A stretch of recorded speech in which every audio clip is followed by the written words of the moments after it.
दोस्तों, मेरा नाम चांदनी है। मैं एक 27 साल की शादीशुदा औरत हूँ। मेरा रंग काफी गोरा है। मेरा बदन भी काफी कामुक और सुडौल है। मेरा इतने कामुक शरीर होने का भी क्या फायदा। मेरा पति तो मुझे हाथ तक नहीं लगाता है।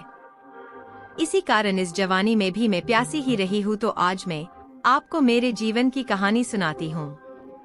सभी साथियों को बहुत बहुत प्यार भरा नमस्कार। मेरा नाम चांदनी है।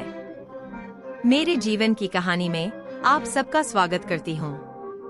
मैं इंदौर की रहने वाली हूँ। मैं एक शादीशुदा औरत हूँ। मेरी इस कहानी में सच के अलावा कुछ और नहीं है। अपनी आत्मकथा शुरू करने से पहले मैं अपने बारे में कुछ और जानकारी देना चाहूंगी। मेरी आयु 27 साल हो चुकी है। मेरा रंग काफी गोरा है। मेरा बदन काफी कामुक और सुडौल है। पढ़ाई लिखाई में हमेशा से ही मैं अव्वल रही हूँ। पढ़ाई में व्यस्त होने के कारण ही मैं जवानी में किसी को प्यार भी नहीं कर पाई। ऐसा नहीं है कि मुझे किसी ने बोला नहीं हो। मेरे रंग रूप और शरीर की बनावट के कारण मुझे जवानी में पैर रखते ही बहुत से लोगों ने इजहार करना शुरू कर दिया था। अगर गिनती की जाए तो उनकी संख्या शायद 200-300 तक पहुंच जाए। परंतु शायद मेरे जीवन में भगवान को कुछ और ही मंजूर था। ये बात 2020 की है। उस दिन मेरे ऊपर दोनों तरफ से पहाड़ टूट गया। मेरे पिता की अचानक तबीयत बहुत खराब हो गई। जब डॉक्टर को दिखाया गया तो उन्होंने बताया कि इनको बहुत खतरनाक बीमारी है और इनके पास सिर्फ 2 महीनों का ही समय है। ये बात सुनकर पूरे परिवार पर जैसे दुखों का पहाड़ टूट गया। हमारे परिवार में पापा के बाद संभालने वाला कोई नहीं था। मेरा भाई अभी छोटा था। तो पापा ने सोचा जितना समय उनके पास बचा है उसमें मेरी शादी करवा दी जाए। तो जल्दबाजी में मेरे लिए रिश्ता देखा गया और 23 की उम्र में ही मुझे मेरी पढ़ाई बीच में छोड़कर शादी करनी पड़ी। मेरी शादी पवन से हुई। पवन दिखने में बहुत सुंदर था। वो 6 फीट लंबा और एक उत्तेजित कर देने वाले शरीर का मालिक था। वो दिखने में किसी मॉडल से कम नहीं था। उसको जब मैंने पहली बार देखा तो मुझे लगा शायद मर्द के जिस प्यार से अभी तक मैं वंचित थी वो मुझे अब मिल जाएगा। लेकिन शायद मेरी किस्मत का मुझसे अभी और खेल खेलना बाकी था। शादी के बाद मुझे पता लगा कि पवन किसी लड़की से बहुत ज्यादा प्यार करते हैं। वो उसके साथ शादी भी करना चाहते थे और उन्होंने मुझसे शादी भी घर वालों के दबाव में आकर की थी। उस दिन जब मैंने ये सब सुना तो मेरे पैरों तले जमीन ही खिसक गई। मुझे लगा शायद अब मैं कभी खुश नहीं रह पाऊंगी और मुझे ऐसे ही अकेले मेरी सारी जवानी निकालनी पड़ेगी। पवन मुझसे बहुत अच्छे से बात करते थे। मेरी बातों को भी मानते थे। मुझे बहुत इज्जत भी देते थे। लेकिन हम दोनों के बीच पति पत्नी जैसा अभी तक कुछ भी नहीं हुआ था। हम दोनों एक बिस्तर पर भी ऐसे सोते थे जैसे मानो कोई अजनबी हो। ऐसे में एक एक रात निकालनी मेरे लिए बहुत भारी हो रही थी।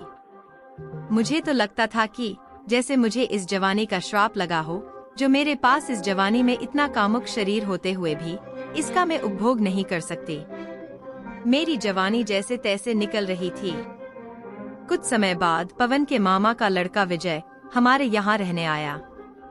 विजय दिखने में जैसे पवन का जुड़वा भाई था, लेकिन उसकी आंखें बिल्कुल मदहोश कर देने वाली थी। मेरी इस सुखी जवानी में जैसे ही मैंने उसे पहली बार देखा मैं तो उसे अपना दिल दे बैठी। मुझे लगा शायद अब मेरी जिंदगी में कुछ अच्छा हो जाए। विजय बहुत बातूनी और हंसमुख था। उसके साथ मेरी पहले दिन से ही बहुत अच्छी बनने लगी और विजय भी मुझसे बहुत अच्छे से बात कर रहा था। उसका एक कारण ये भी था कि विजय हमेशा से पवन के बहुत करीब रहा है।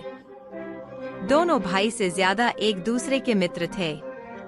विजय ने बताया पवन और वो एक दूसरे से बहुत घुले मिले हुए हैं। वो एक दूसरे से एक भी बात नहीं छिपाते हैं। उनकी ये गहरी नजदीकी देखकर मुझे थोड़ा डर भी लगा, क्योंकि मैं सोच रही थी कि शायद विजय मेरी जवानी की प्यास बुझाएगा। लेकिन उनकी ये दोस्ती कहीं इसके बीच में एक बाधा न बन जाए। लेकिन अब की बार मैंने सोच लिया था कि चाहे कुछ भी हो, मैं अपनी जवानी ऐसे अकेले नहीं निकालूंगी। मैं विजय से बहुत बातें करती थी, उसको पूरे दिन तंग करती थी और उसको छूने का मौका देखती रहती थी। ये सब काफी दिनों तक चलता रहा। एक दिन घर में सभी लोगों को कहीं बाहर जाना था। घर पर सिर्फ मैं, पवन और विजय ही थे। तो उस दिन हमने पूरे दिन घर पर फिल्म देखने का प्लान बनाया। हम तीनों ही मेरे कमरे में ही बैठकर फिल्म देख रहे थे। तभी अचानक पवन के फोन पर कोई फोन आया और वो कुछ जरूरी काम का बोलकर बाहर चले गए। ये देखकर तो मेरी आंखें चमक उठी। मैंने सोचा आज तो मैं चाहे कुछ हो जाए, ये मौका खाली नहीं जाने दूंगी। अब घर में सिर्फ मैं और विजय थे और फिल्म देख रहे थे। मैं यही सोच रही थी कि कोई मौका आए और मैं विजय को अपने दिल की बात कह सकूं और उसको बता सकूं कि इस जवानी में ऐसा कामुक शरीर होते हुए भी मैं कितनी प्यासी हूँ। तभी उस फिल्म में एक रोमांटिक सीन आया। उस समय तो मैं बिल्कुल पागल ही हो गई। ये देखकर मैंने विजय को छूना शुरू किया और उसको अपनी तरफ खींच लिया। वो कुछ बोल पाता उसके पहले ही मैंने उसके होठों को अपने होठों पर लगा लिया। वो जैसे ही इस अचानक हुई घटना से संभला, उसने मुझे अपने से दूर कर दिया। उसने दूर करते हुए मुझसे पूछा कि भाभी आप ये क्या कर रही हो? आप पवन की पत्नी हो, मैं आपको भाभी कहता हूँ, ये सब सही नहीं है। उसकी ये बात सुनकर मुझे बहुत बुरा लगा और मैं बहुत उदास हो गई। मेरी आंखों से आंसू आने लग गए। उसने मुझे चुप करवाया और पानी लाके दिया। पानी पीकर मैं थोड़ा संभली तो उसने मुझसे पूछा कि ये सब क्या है, आखिर बात क्या है? तो मैंने विजय को सारी बात बताई और अपने और पवन के बीच जो भी चल रहा है वो भी बताया। ये बात सुनकर विजय भी थोड़ा गंभीर हो गया और उसने मुझे पवन की एक कहानी बताई। उसने बताया पवन भी आपसे प्यार करता है, लेकिन वो एक लड़की के चक्कर में फंसा हुआ है। वो उसे बस दोस्त मानता था, लेकिन वो लड़की उसका फायदा उठाती है। पवन आपसे शादी के बाद उसको छोड़ना भी चाहता था, लेकिन वो उसे छोड़ नहीं पा रहा है। विजय ने बताया पवन उसको छोड़ना भी चाहे तो पता नहीं वो लड़की ऐसा क्या करती है कि पवन उसके बिना परेशान हो जाता है। अगर पवन उसके पास न जाए तो वो कुछ भी नहीं कर पाता, ना किसी काम में मन लगा पाता है। पवन को लगता है कि जैसे उस लड़की ने पवन को कैद कर रखा है। विजय की ये सारी बातें सुनकर मुझे बहुत अजीब लगा और एक खुशी भी हुई कि शायद पवन मेरी जिंदगी में हमेशा के लिए वापस भी आ सकता है।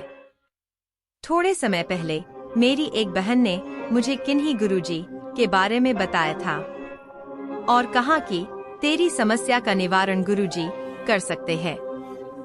लेकिन उस समय मुझे इन सब बातों में विश्वास नहीं हुआ, क्योंकि मैं इन सब पर कभी विश्वास नहीं करती थी। लेकिन आज विजय की बात सुनकर मैंने सोचा कि अगर पवन के साथ ये सब वाकई में हुआ है तो शायद वो गुरुजी इसका निवारण कर सकते हैं।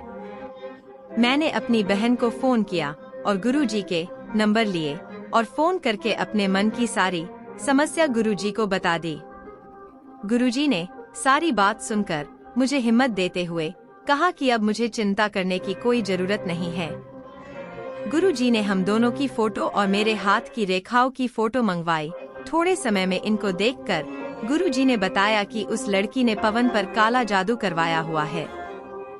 गुरुजी ने वो काला जादू हटाने का एक निवारण बताया। मैंने और पवन ने उसी दिन वो उपाय किया। वो दिन है और आज का दिन है। हम दोनों बहुत ही प्यार से साथ रहते हैं। अब हमारा वैवाहिक जीवन भी बहुत खुशी से चल रहा है। हमारे 2 बच्चे भी हो गए हैं। उस दिन निवारण के बाद हमने अपनी श्रद्धा से गुरुजी को दक्षिणा दी और उनको धन्यवाद किया। तो मेरे जैसे अगर आपके साथ भी अपने प्यार या वैवाहिक जीवन को लेकर कोई समस्या है तो गुरुजी को आज ही फोन कीजिए और अपना समाधान करवाइए। इसी के साथ आज की ये वीडियो यही समाप्त करते हैं। जल्दी ही आपसे किसी नई वीडियो के साथ मिलते हैं। तब तक हंसते रहिए, खुश रहिए और ऐसे ही प्यार करते रहिए। अगर आपको हमारी वीडियो पसंद आए तो लाइक, शेयर करना ना भूले और ऐसे ही वीडियो देखते रहने के लिए आपके अपने YouTube channel astro love tips को सब्सक्राइब करना ना भूले। धन्यवाद।